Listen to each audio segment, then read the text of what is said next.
I've got a 4-year-old son, and he's at that stage where he asks a million questions all the time, especially about the classification and feeding habits of dinosaurs.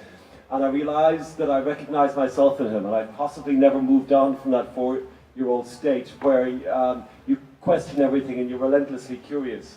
And I drive people crazy. I was at a wedding yesterday, and I noticed that people moved away from me as I would ask tens and tens of questions about what kind of work they do and where they're from, and I'd like nothing more, I'd like nothing better than to be able to sit beside you now and find out exactly what part of Ireland you're from, and do we have a second cousin in common, and all those things. And I think that's a very Irish thing. I think we're curious, we're brilliant at asking questions. And somebody told me once that in armies around the world, that they always like to have one Irish person that thinks outside the box as part of that group of soldiers.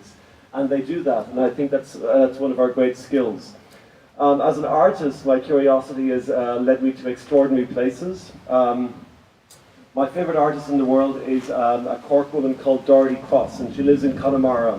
And she was responsible for the Ghost Ship, which some of you might have seen in 1999 in Dunleary. And she painted a light ship, which is a ship with a lighthouse that is moored above a reef, with phosphorescent paint, and it lit up in the dark. And it was this extraordinary thing, and I've always been fascinated with her since then. And I went to one of her shows in the Curlin Gallery, and I came across what was, for me, the most extraordinary image I've ever seen in terms of people's relationship to nature. And she was lying spread-eagled, almost like Christ, but without a cross. And her cross was this perfectly rectangular pool in the Aran Islands. And it just stopped me in my tracks. And I wanted to buy it. It was €5,000, and I realized that my credit card, unfortunately, had been maxed many years before. So no €5,000 photo for me, but instead my curiosity forced me to research where this pool was. So the next weekend I drove to the Aran Islands and got the boat and scrambled down a cliff and found this extraordinary rectangular pool. It's a blowhole. You can't believe that nature was responsible for making this extraordinary quirk. And I wasn't as brave as Dorothy, and I couldn't go commando. I wore my bathers. I am Irish after all, and I got in and spread-eagled in the middle of this pool. And I realized, okay, now I really want to record this. And serendipitously, I looked up above me on the cliff were 2 Hungarian tourists with a camera, and I wrote up, "Please take my photograph, and please email it to me." And of course, we've all got iPhones now, and within seconds, I had this gorgeous image of me in the pool, which now hangs in my bedroom. So I moved to Dublin in the year 2000, and I lived in Temple Bar, and I crossed the Halfpenny Bridge every day on the way to work. And for the first few years, I felt for all that negativity surrounding the Liffey. I never saw it as something beautiful.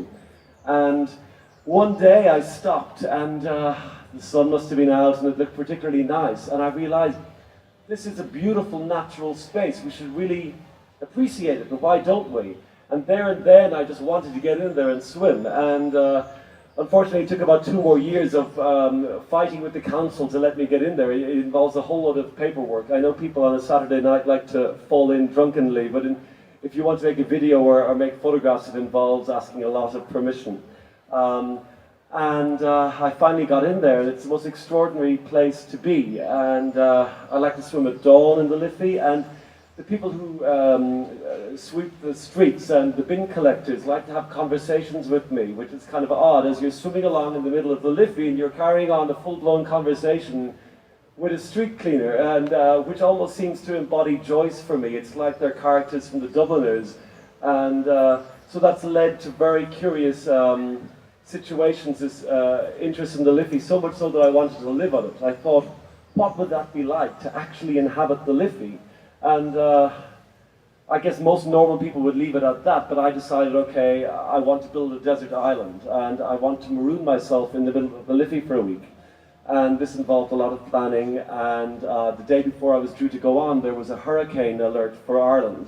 So 1 year of planning was about to possibly get blown to smithereens by a hurricane. But anyway, we went ahead, and I had to come off for one night. But with all the planning, I hadn't really thought about what I was going to do when I was on the island. And actually, I'm not in any ways religious, I'm not a Buddhist or any of those things, I don't meditate, but from the second I alighted on the island, this incredibly serene peace descended on me. And it was possibly the quietest, obviously, Most peaceful week of my life, just sitting there looking at Dublin from the most serene vantage point. And we often don't think of Dublin as a beautiful city, I think, by comparison with a Venice or a Paris, but from there, it was extraordinarily beautiful. And another interest I have is film, and one of my favorite films is The Swimmer. You're seeing the theme that I like water and swimming and things like that. And it's this great film starring Burt Lancaster. It was a short story by John Cheever, and it's a very strange, curious film. There's a spoiler alert coming up here, so close your ears if you haven't seen it. You're not quite sure what Burt Lancaster's character is up to, and you realise at the end that his wife has left him and the poor man has had a nervous breakdown. He swims across California, a county in California, to these blue pools. So I decided I would make a film about doing this in Dublin. So my curiosity led me to go on Google Earth and find all the perfect squares of azure blue in Dublin. So all these people, bizarrely, when I knocked on their doors, didn't think I was a madman or a robber and let me in and allowed me to swim in their pools. And we made a film about this, which was shown in the Science Gallery in Dublin and in New York, and is currently on in Toronto. And I guess what my curiosity has brought me to is to this stage and to this crowd of people. And I guess we're all here because we're curious. And it's a great privilege to be here. My father-in-law, who I dropped to the airport just before I came here, gifted me with the quote, "The curiosity is catching." And from all the speeches that I've listened to today, that's certainly true. Thank you very much.